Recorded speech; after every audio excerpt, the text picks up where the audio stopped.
नमस्कार, मैं हूं मनोज्ञा लोईवाल। स्वागत है आपका नाश्ते पर नेताजी। आज आपको हरियाणा के स्वादिष्ट व्यंजन का स्वाद चखाएंगे, क्योंकि आज हमारे साथ हैं हरियाणा के पूर्व उप मुख्यमंत्री दुष्यंत चौटाला जी। दुष्यंत जी, क्या क्या नाश्ते पर है आज हमारे व्यूअर्स और हमारे लिए? देसी खान पान है अनुका जी। आज गाजरी की चटनी है, मक्खन है, पनीर है, रायता है।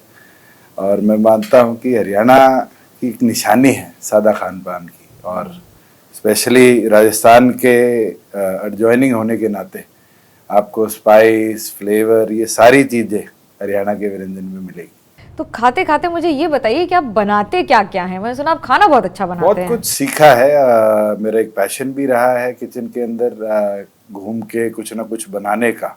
और स्पेशली जब 4 साल अमेरिका पढ़ा तो वहाँ पर तो इंडियन टेस्ट जो था उसको हमेशा मिस करते थे। तो चाहे कढ़ी हो, चाहे पनीर हो, चाहे और वेजिटेबल्स हो, हर तरह की चीज़ों का धीरे धीरे बनाना भी सीखा। और ओवर टाइम मुझे लगता है कि एक स्ट्रेस बस्टर भी रहा लाइफ के अंदर, कि पूरे दिन की पॉलिटिकल एक्टिविटी के बाद जब आप फील्ड से आते हैं तो you have that stress of the whole day. Stress और ज्यादा हो गया क्या आजकल भी? उसके अंदर मुझे लगता है कि सबसे ज़रूरी जो चीज़ रहती है, you need to divert yourself. और 15-20 मिनट अगर आप एक रेसिपी पे लगाते हैं तो कहीं ना कहीं आपको डाइवर्ट होने का मौका मिलता है। जमीन से बहुत जुड़े रहे हैं आप। मैं खान पान में भी देख रही हूँ, काचर है, पनीर है, सब घर का है। क्या क्या खासियत होती है इस खान पान की अपने स्टेइंग रूटेड रहने में? काचर की चटनी की जब बात आती है तो यूजुअली राजस्थान के अंदर जब अकाल पड़ता था तो दे यूज्ड टू स्टोर। काचर को काट लिया, धूप में सुखा लिया, डब्बों में डाल लिया, और जब अकाल पड़ गया and you don't have anything to eat तो इसको ग्राइंड करके इसकी चटनी बन जाती है। किसी भी सब्जी में डाल दो, फ्लेवर दे देता है। वैसे ही बहुत रेयरली लोगों को पता है, राजस्थान के लोग लस्सी भी स्टोर करते हैं ड्राई करके।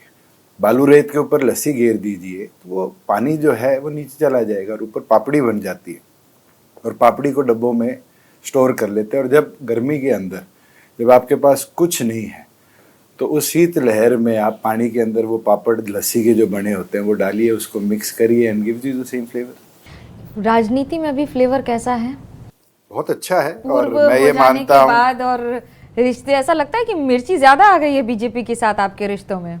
मैं एक चीज मानता हूँ, कोई भी पॉलिटिकल पार्टी है उसका कैडर उसकी प्राथमिकता है, और कैडर को कैसे बढ़ाया जाए, स्पेशली एक पार्टी जिसको 5 साल हुए हैं, वहाँ तो बहुत महत्वपूर्ण है कि संघर्ष करे। चौधरी देवीलाल के राजनीतिक जीवन में 70 साल की राजनीति में 7 साल राज भी नहीं रहा, मगर उनने जनता के लिए काम किया। पॉलिसीज जो बनाई प्रोग्रेसिव बनाई। आप उदाहरण मैं आपको 2-3 दूं, जैसे जच्चा बच्चा योजना है, आज उसको देश दुनिया मैटरनिटी लीव के नाम से जानती है। क्या विजन था उस समय चौधरी देवीलाल जी का। बुढ़ापा पेंशन है, बुजुर्गों की सोशल सिक्योरिटी की बात है, काम के बदले अनाज, जिसको आज हम मनरेगा मानते हैं क्योंकि हम दिहाड़ी देते हैं। उस समय बाढ़ आई थी, झज्जर के अंदर बांध बनाने के लिए लेबर नहीं थी। चौधरी देवीलाल जी ने कहा था कि जो आके बांध पे काम करेगा उसको अनाज मिलेगा। तो ये पॉलिसीज़ हैं, और हमने भी 4.5 साल में बहुत अच्छी प्रदेश को पॉलिसीज़ दी है। प्रदेश के अंदर लगभग 40,000 करोड़ का हम निवेश ला पाए। मारुति की दुनिया की सबसे बड़ी फैक्ट्री ऑटोमोटिव मैन्युफैक्चरिंग के अंदर 10 लाख गाड़ी को एक यूनिट बनाएगा, तो वो हरियाणा में हम लाने में कामयाब रहे।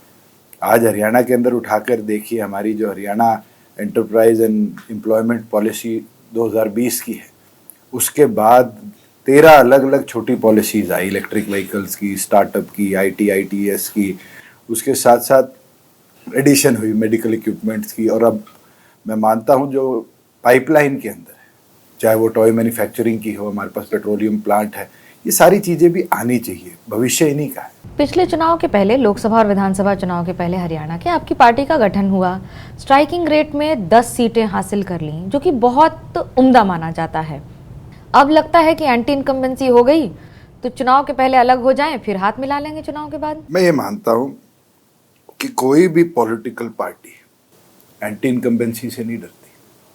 हमने पिछले चुनाव में आम आदमी पार्टी के साथ 7-3 पे शेयरिंग करी थी लोकसभा में, और टोटल वोट 7.5 लाख से कम आए थे दोनों पार्टियों के। हमारे 7 लाख आए थे, उनके 50,000 आए थे। क्या हमने चुनाव लड़ना छोड़ दिया? आज जनता के लिए अगर हमने कुछ 4.5 साल में अच्छा किया तो वो हमें इलेक्ट करेगी। आज 20,000 किलोमीटर का रोड नेटवर्क मैं 4 साल में स्टेट का दुरुस्त कर पाया। हरियाणा तो बहुत छोटा प्रदेश है, 20,000 किलोमीटर को दुरुस्त करना बहुत बड़ी बात होती है। आज नेशनल हाईवेज हो, एक्सप्रेसवेज हो, गवर्नमेंट ऑफ इंडिया से मनवाना कोई छोटी बात नहीं होती। जब सरकार में है तो फिर आपको बीजेपी से मनवाने की क्या जरूरत है? ऐसा नहीं है कि आराम से मिल जाता होगा सब कुछ, फेवर्स वगैरह? फिर तो सारी स्टेट प्रोग्रेसिव है, क्यों रोते हैं? आज के दिन आप अगर सत्ता में हैं हरियाणा में, फोकस्ड देखेंगे तो भारतीय जनता पार्टी या उनके अलायंस के साथ एनडीए में बहुत प्रदेश चले हैं। क्या सारों ने सेम प्रगति करी? आपको विजन देना पड़ता है। आप हरियाणा को समझे देखें तो एक ऐसा प्रदेश है देश का जिसके पास खुद का एयरपोर्ट नहीं था। चंडीगढ़ हमारी राजधानी है, हम पंजाब के साथ वो एयरपोर्ट शेयर करते हैं। 4 साल में ऐसा क्या हो गया, हम 2 टर्मिनल बना चुके हैं। अम्बाला के अंदर काम चल रहा है, हिसार के अंदर एशिया का सबसे बड़ा 7300 एकड़ का एविएशन हब बन रहा है, जिसमें मैन्युफैक्चरिंग क्लस्टर भी आएगा, वेयर हाउसिंग भी आएगा, कार्गो फैसिलिटीज भी आएंगी। क्या ये विजन पहले नहीं दे पाया कोई? ऐसा क्या है जो चौटाला परिवार को विशेष बना देता है? क्या सीखा है आपने पापा दादा से? मैं पहले तो आपसे एक सवाल पूछ लेता हूँ। चौटाला हमारा सरनेम नहीं है, बहुत कम लोगों को पता है। सिहाग हमारा सरनेम है, चौटाला हमारे गांव का नाम है। और चौटाला गांव की विशेषताएं सबसे बड़ी तो ये है, उस गांव ने चौधरी देवीलाल जी को इस देश को समर्पित किया और इस देश के उच्चतम पद को छोड़कर उनने अपनी राजनीति के अंदर देश के नागरिकों को कैसे बढ़ाया जाए, कैसे बेटर फैसिलिटेशन दी जाए, उस पर काम किया और उन्हीं से सीखा है। मुझे लगता है कि 90 की विधानसभा में एक गांव के 6 विधायक जाते हैं तो कुछ ना कुछ तो विशेषता होगी। जनता के लिए काम करने के लिए सत्ता में रहना जरूरी है कि मजबूरी है? देखो, ये तो सर छोटू राम जी ने भी कहा था कि राज में बैठकर जो काम होते हैं वो राज से बाहर नहीं हो पाते। आज मैंने एक पॉलिसी बनाई थी और उसको फिर यूनियन गवर्नमेंट ने अडॉप्ट किया। वो थी कि फार्मर को पहले जो चेक दिया जाता था, फार्मर को जिस तरीके से 2-2 महीने में उसकी क्रॉप की पेमेंट होती थी, हमने रूल बना दिया था कि डीबीटी के माध्यम से होगी। 4 साल सक्सेसफुली हमने डीबीटी के माध्यम से किसान को पेमेंट दी। और हरियाणा जैसे प्रदेश में एमएसपी के ऊपर आप इमेजिन नहीं करोगे, मैं 1 लाख करोड़ रुपया फार्मर के खाते में 48 आवर्स में ट्रांसफर कर पाया। क्या ये राज्य में बैठने से ही मुमकिन हुआ? क्या विपक्ष में कोई ऐसी पॉलिसी बना पाता? वहां तो आप विरोध कर सकते हो, कमियां निकाल सकते हो, पर मैं मानता हूं कि जरूर वो एक ऐसी जगह है जहां पर असलियत में पीड़ा का इमीडिएट निवारण आप बैठ के कर सकते। यही कारण तो नहीं है कि आप बीजेपी के साथ समय समय पर गठबंधन बना लेते हैं और जब मन में आता है तब ठीक है अभी हमारा इस्तीफा, समय समय पर की बात नहीं है, ये एक ही बार गठबंधन हुआ है।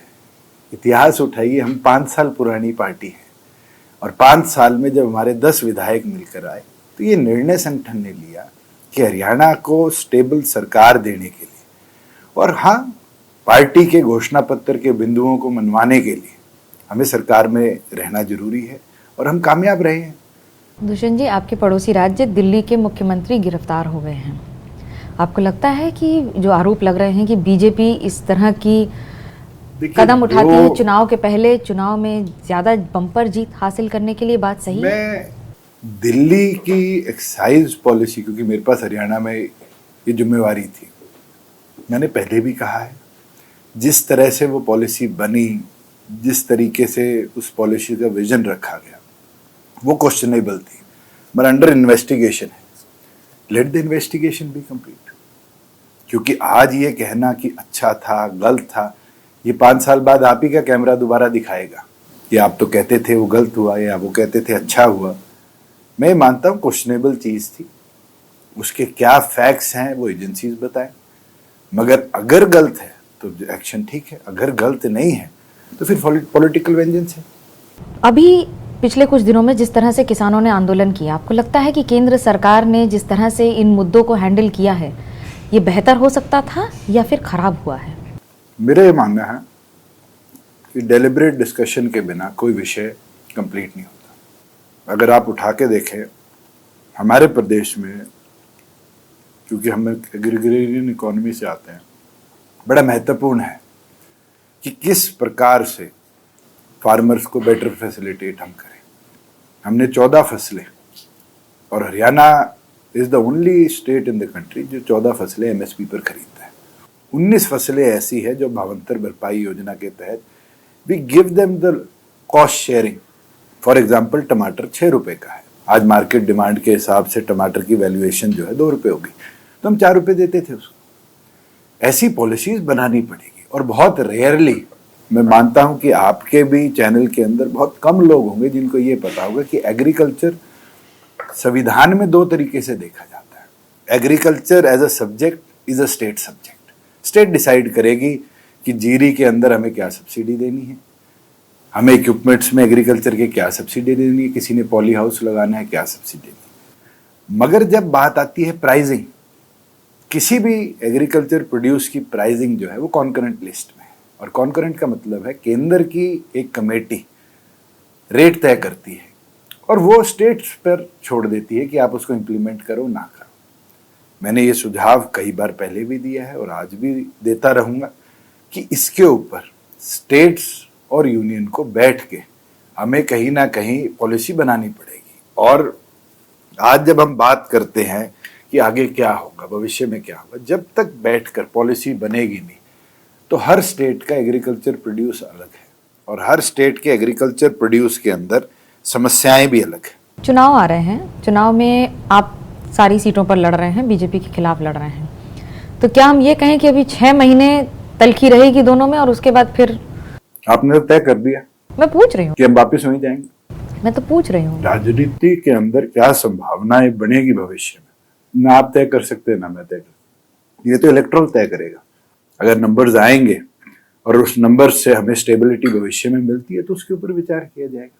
मैं तो ये लड़ाई लड़ूंगा कि 6 महीने बाद हरियाणा की 90 में से 45 प्लस 46 पे मेजोरिटी बनती, 45 प्लस हमारे एमएलए आ जाए ना, हमें क्यों किसी और के पास जाने की जरूरत है। तो क्या हम ये माने, जिस तरह से बार बार बीजेपी कह रही है अब की बार 400 पार, एनडीए के इन आंकड़ों को सच होता देख रहे हैं कि नारेबाजी लगती है आपको? थोड़ी हिस्ट्री सीखनी चाहिए हमें। इंडिया में 70 में एक नारा था, Indira is India, India is Indira. Result क्या है? मोरारजी देसाई देश के प्रधानमंत्री बने। कुछ नहीं पता इलेक्ट्रॉल्स का। अगर इलेक्ट्रॉल ने मन बना लिया कि सत्ता परिवर्तन करना है तो 400 की जगह 200 भी आनी मुमकिन नहीं है। ये तो इलेक्ट्रॉल के ऊपर डिपेंड करता है वो किस जोश के साथ काम करे। आपका कैडर, आपका वोटर अगर मैदान में उतर जाता है और मैदान में उतर के काम करता है, मैं मानता हूं परिवर्तन बड़े लेवल पे भी आ सकता है। दुष्यंत जी, आपने सरकार में काम किया, हरियाणा की सरकार में। अपने मुख्यमंत्री मनोहर लाल खट्टर के कार्यकाल को 10 में से और बतौर मुख्यमंत्री कितने नंबर देंगे और क्यों? मैं क्यों किसी को नंबर दूं? अपने कार्यकाल को कितने देंगे? तो 100 में से 100 देता हूं। मैंने अच्छा काम किया है। मैंने बड़ी ईमानदारी के साथ कैसे प्रदेश को प्रगति के पथ पर चलाया जाए, उस सरकार के अंदर ये कदम उठाए और दोनों ने मिलकर उठाए। मैं क्रेडिट अकेला नहीं ले सकता। केंद्र सरकार ने क्या आपके राज्य और पड़ोसी राज्यों के खिलाड़ियों के साथ इंसाफ किया है? आपको लगता है कि सही हुआ है कि गलत हुआ है उनके मुद्दों पर? देखो, रेसलर्स वाला इशू था, वो एक एसोसिएशन की लड़ाई है। ये कहना कि सरकारें इन्वॉल्व होती हैं, ज़्यादा इन्वॉल्वमेंट नहीं है। मैं भी table tennis federation of India का अध्यक्ष रहा हूँ और हमने देखा है बहुत से खिलाड़ी हैं जो समय समय पर छोटे छोटे इश्यूज में कोर्ट्स भी जाते हैं। बहुत से खिलाड़ी हैं जो लोअर लेवल पर कोचेस की वजह से प्रताड़ित भी होते हैं और एसोसिएशन की जिम्मेवारी बनती है कि उसको रिजॉल्व करवाए। आज ये कहना कि भी एक गवर्नमेंट ने ये कदम उठाए या एक मिनिस्ट्री ने ये कदम उठाए, मुझे नहीं लगता कि इसका बहुत ज़्यादा उचित है। अब एक आखिरी सवाल, आने वाले दिनों में किस तरह की तैयारी और क्या शेड्यूल रहेगा और जीत का परचम लहराने की तैयारी लोकसभा और विधानसभा दोनों में है? पूरी तौर पर है और मैं ये मानता हूं कि हमारे लिए जब पार्टी की शुरुआत करी थी 7 लाख वोट लोकसभा में थे, इससे 3 गुना से ज्यादा वोट हम ले, ये हमारी मेहनत होगी। ये आप इसलिए बोल रहे हैं क्योंकि आप अब पूर्व उप मुख्यमंत्री हैं कि मैं सत्ता में रह के नहीं बोलना चाहते थे? आप मेरा हिसार से 2014 में सांसद। आप मेरा 5 साल का as member of parliament tenure उठाइए और आप अब वाले किसी सांसद का टेन्योर उठाइए, बताइए उसके कंपैरिजन में भी कोई लड़ पाया हो। मुझे वो दिन याद है कि ट्रैक्टर को गडकरी जी ने कैसे किया, मैं मानता समझ भी नहीं पाया था कि उसको कमर्शियल व्हीकल के लिए नोटिफाई कर दिया, गैजेट नोटिफिकेशन आ गई कि आज के दिन tractor will be treated as a commercial vehicle. रात को मुझे पता चलता है, मैं एक पार्टी के कार्यकर्ता को बोलता हूँ ट्रैक्टर की इंश्योरेंस करा, पोल्यूशन करा और चुपचाप 18 जनपद पे ला दे। और सुबह उसका पास बनवा के गाड़ी का और मैं पार्लियामेंट ले जाता हूँ। पार्लियामेंट में सबके हाथ पांव फूल गए और मेरे को 2 डीसीपी जॉइंट कमिश्नर रैंक के ऑफिसर्स ने आके कहा आपको अरेस्ट करेंगे। मैं कहा टेल लाइट टूटी हुई है, चलान हो सकता है, अरेस्ट नहीं हो सकता, परमिशन है।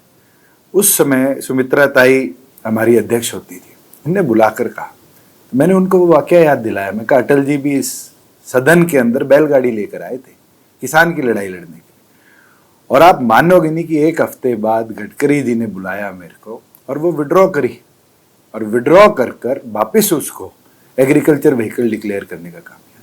किसने लड़ाई लड़ी है?